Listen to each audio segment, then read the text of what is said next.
Hi, I'm Dan Weiser, the founder and artistic director of AmiciMusic. It is wonderful to be back for our second Selichot Service music concert. This one is called Music of Reflection. I'm really glad to have with me again Emmanuel Borowsky on violin, Francis Borowsky on cello, and Cantor Ben Ellerin will also join us for one song in the middle.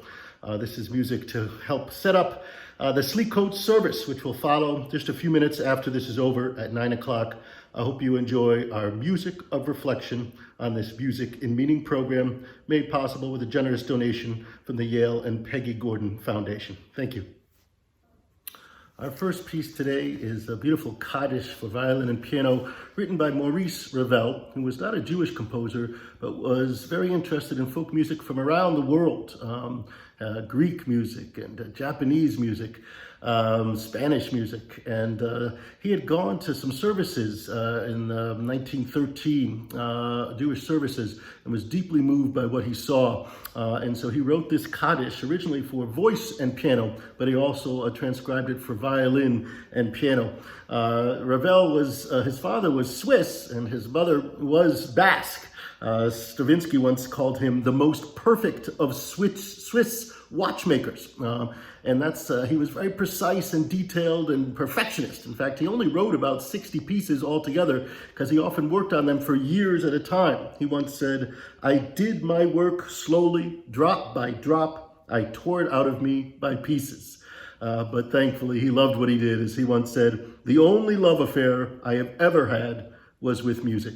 Here's Ravel's beautiful Kaddish.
We now bring to the stage Frances Borowsky on cello, and she will do a solo Bach suite, the Sarabande from his third suite in C major.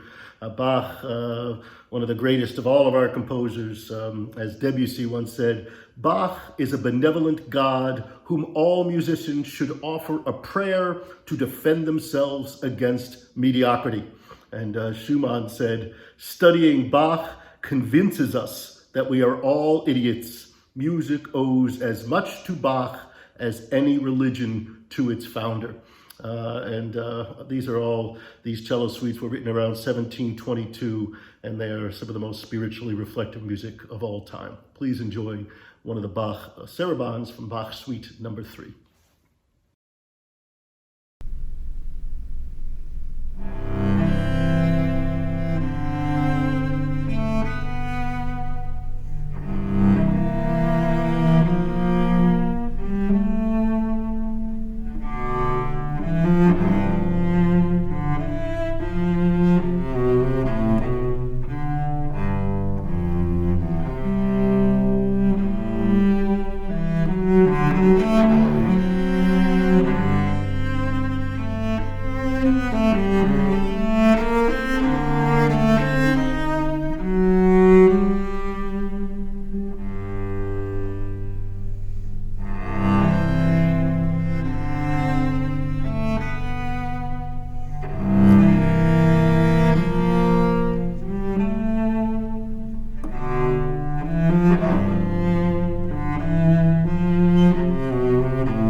We're now going to play the slow movement from Felix Mendelssohn's Trio in D minor, written in 1839.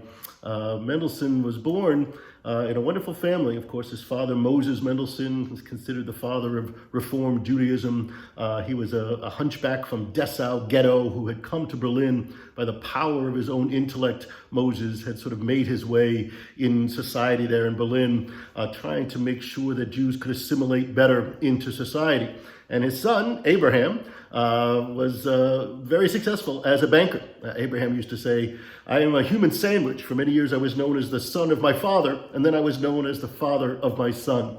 But Felix grew up, along with his sister Fanny, who we'll hear soon after this, grew up in this incredible home where they would have these Sunday soirees with great music and the who's who of German society, including Jacob Grimm, E.T.A. Hoffmann, Ludwig Tieck, Hegel, Heine, Weber. Everybody would come to this home. And so Mendelssohn was one of the great prodigies, writing incredible music when he was 8 and 9 years old. They were, of course, born Jewish, but in 1816, Abraham and his wife Leah decided to convert all the children, Felix, Fanny, and 2 others. There had been a votum issued by the Prussian Ministry of Finance in 1816 with the following statement: "It would be desirable not to have any Jews at all in the country. We must tolerate those we already have, but at the same time we must try constantly to render them as inoffensive as possible. The conversion of Jews to the Christian religion must be facilitated, and all civil rights must be linked to their conversion. But as long as a Jew remains Jewish, he cannot obtain a position in the state." And soon after, Abraham wrote a really fascinating letter to Fanny, describing what they had to go through in this conversion. He wrote the following: "Dear Fanny, does God exist? What is God? Is a part of ourselves eternal? Does it live on after the other parts are gone? And if so, where and how? I don't know the answers to any of these questions and have never taught you anything concerning them. But I do know that there exists in me and in you and in all men an eternal tendency to everything that is good, true, and right, and that a conscience exists which admonishes us and guides us and lives in this belief. I know this, I believe in it, it is my religion." That is all I can tell you about religion, all that I know. The form in which your religious instructor has conveyed it to you is historical. Like all the creations of mankind, it is changeable. Several thousands of years ago, the Jewish form was the dominant one, then the pagan, now it is the Christian. We, your mother and I, were born in Judaism and raised in it by our parents. And without having had to change this form, we have followed the God in ourselves and our own consciences. We have raised you and your brothers and sisters in Christianity because it is the form of religion accepted by most civilized men and contains nothing that might lead you away from the good. On the contrary, much that guides you towards love, towards obedience, towards tolerance, and towards resignation, even if only in the example of the author of the religion, an example recognized by so few and followed by even fewer." And Mendelssohn didn't like the change to the Christian name Bartholdy that his father took, and often published without that name. And Abraham admonished him. At one point he said, "There can no more be a Christian Mendelssohn than there can be a Jewish Confucius." And so ultimately, Abraham, when he dies, Mendelssohn does sometimes use the Bartholdy name, but this piece he wrote actually under Felix Mendelssohn, a beautiful trio. Here's the slow movement from the D minor trio from 1839.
We now move to Felix's sister Fanny, who has sadly been largely forgotten as a composer and was not encouraged by either her parents or even her brother Felix during her lifetime to publish the music that she wrote. And she wrote over 400 works, including this trio that she wrote at the very end of her life. In fact, it was one of the last pieces she wrote, and it was left unpublished until her brother would publish it in honor of her early death at the age of 41 from a stroke. Fanny grew up in that same environment as Felix, but it was clear that this was not going to be her profession. Her father wrote her a letter in 1820. Music will perhaps become Felix's profession, but for you it can and must only be an ornament, never the root of your being and doing. And then a few years later, he encouraged her to get going on her family and a child. He said, you must improve. You must become more steady and collected and prepare yourself more earnestly and eagerly for your real calling, the only calling of a young woman, that is the state of a housewife.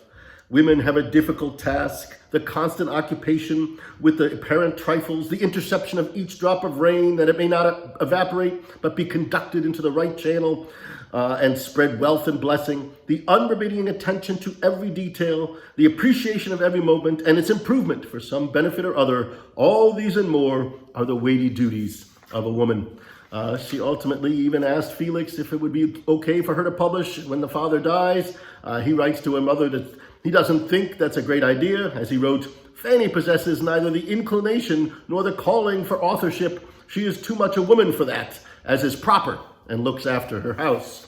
But at the same time that he wrote that, she was writing to a friend, when one never encounters either objective criticism or goodwill, one eventually loses the critical sense needed to judge one's work, while at the same time losing the wish to create it. I am thus more or less alone with my music. Ultimately, in 1846, she does decide to publish some pieces, writes a scared letter to her brother saying, I hope I won't disgrace all of you through my publishing. I trust you will in no way be bothered by it. I proceeded completely on my own in order to spare you any possible unpleasant moment. And unfortunately, just a couple months after this, she would die at early death. And thankfully, Felix published this piece soon after. Here is a slow movement from her trio in D minor.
We're now going to bring in cantor Ben Ellerin to do one song by Ned Rorem called Stopping by Woods on a Snowy Evening with beautiful poetry by Robert Frost. Rorem is considered one of the best composers of art songs and certainly one of the best American composer of those songs. He wrote over 500 of them, won a Pulitzer Prize in 1976. He was born in Richmond, Indiana in 1923, and his piano teacher at the time introduced him to Debussy and Ravel, and he said the experience forever changed his life. He loved the harmonies, the impressionistic harmonies and the colors. He ultimately attended Curtis Institute in Philadelphia, and after World War II, he spent about 10 years in France, and sort of knew all of the artists and who's who there, and wrote a journal about his days there that exposed a lot of crazy things happening. He has a wonderful quote. He once said, "Why do I write music? Because I want to hear it. It's as simple as that. Others may have more talent, more sense of duty, but I compose just from necessity, and no one else is making what I need." Here's his song, Stopping by Woods on a Snowy Evening by Ned Rorem.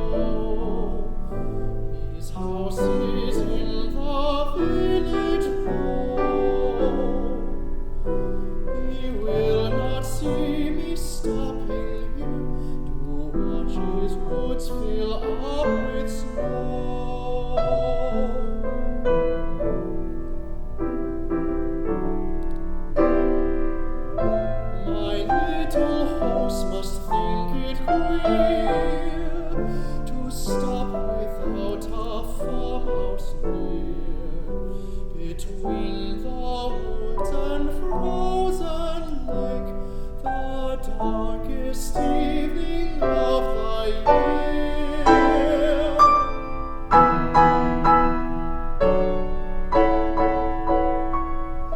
He gives his honest bells a shake to ask if there's been some mistake.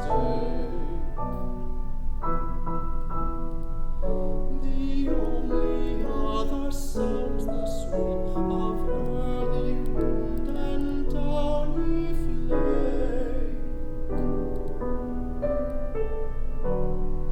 The woods are lovely, dark and deep, but I have promises to keep, and miles to go before I sleep.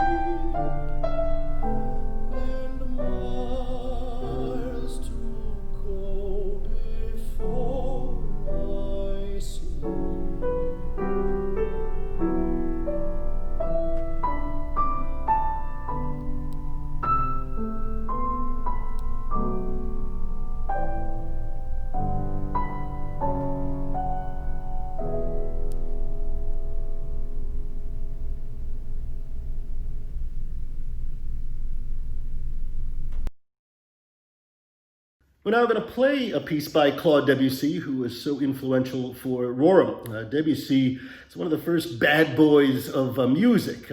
He sort of purposely broke all the rules as a young boy while attending the Paris Conservatory as one of their very talented young people, born in 1862. But he really just thought that music was being stifled by all the rules that they had to learn about which chord could go to which chord and which harmonies made sense together. And as he once said, "Some people wish above all to conform to the rules. I wish only to render what I can hear.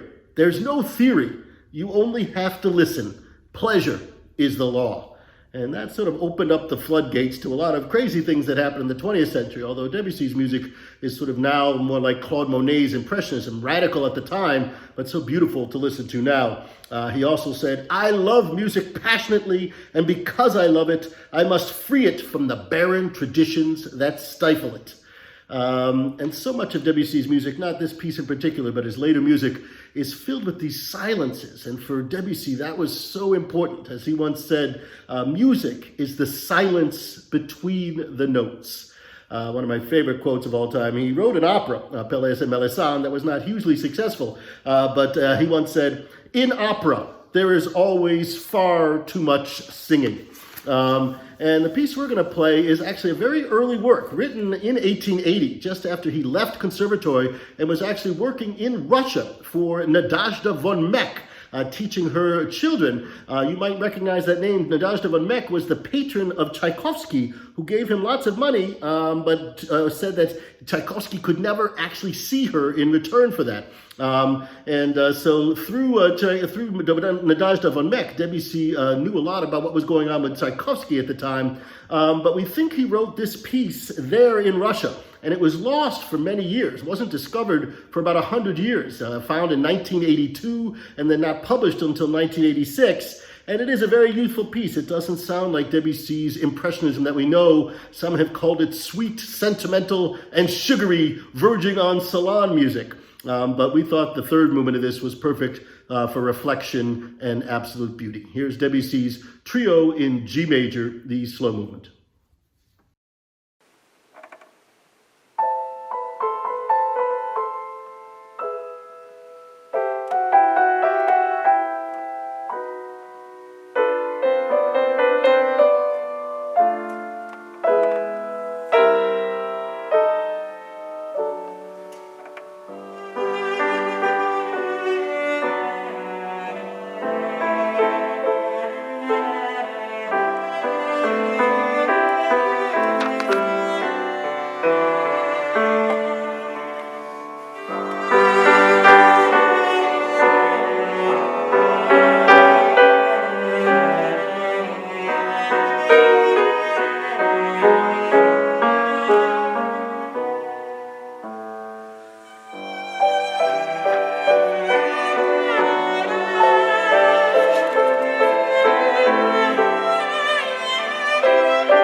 Our next work is written by Elizabeth Borowsky, the elder sister to Emmanuel and Francis.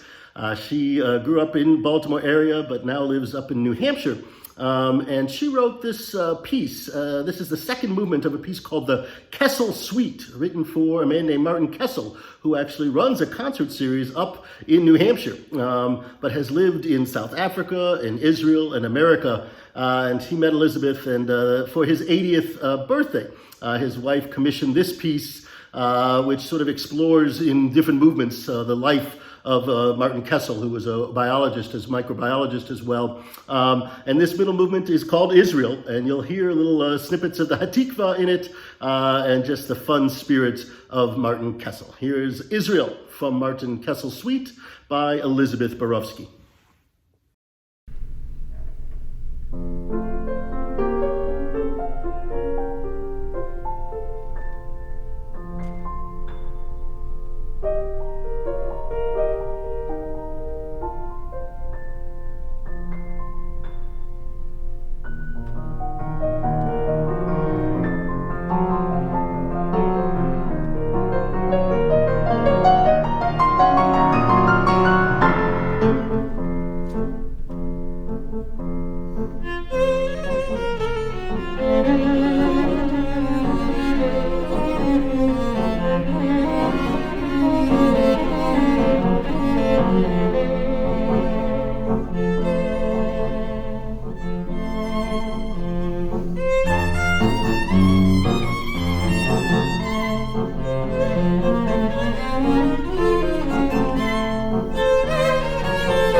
Our final piece tonight is from Paul Schoenfield's Cafe Music, one of my favorite modern trios, written in 1985. And Schoenfield was born in 1947 in Detroit, studied with some great pianists, and was a wonderful pianist, but ultimately decided to give up music for a while and actually lived on a kibbutz in Israel, teaching mathematics. But he ultimately came back to America. I believe he now teaches at the University of Michigan. And the idea of cafe music came about when he went to Murray's Steakhouse in Minneapolis, Minnesota. And he had sat in one night for the pianist of the trio that performed there every night, playing a wide assortment of music. And he said, my intention with cafe music was to write a kind of high-class dinner music which could be played at a restaurant, but also just barely might find its way into a concert hall. This work draws on the many types of music played by the trio at Murray's, 20th century American, Viennese, light classical, gypsy, and Broadway are all represented. And in the second movement, there's a paraphrase of a beautiful Hasidic melody, which you will hear in this gorgeous second movement. One of the quotes about his music, this is by Klaus Roy, who said, Paul Schoenfield writes the kind of inclusive and welcoming music that gives eclecticism a good name. He draws on many ethnic sources in his music, assimilating them into his own distinctive language. His grasp of music history joins hands with popular and folk traditions of America and beyond. This is crossover art achieved with seamless craftsmanship. We hope you enjoy the second movement of Paul Schoenfield's Cafe Music.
Thank you for being a part of our second annual Selichot, pre-Selichot service here.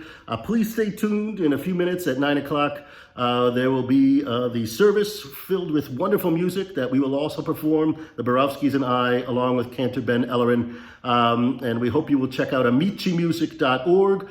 There's still another wonderful concert coming up next Sunday night at 7 o'clock, The Jewish Spirit, featuring the wonderful Shostakovich piano trio written during World War II. Thank you very much. Bye-bye.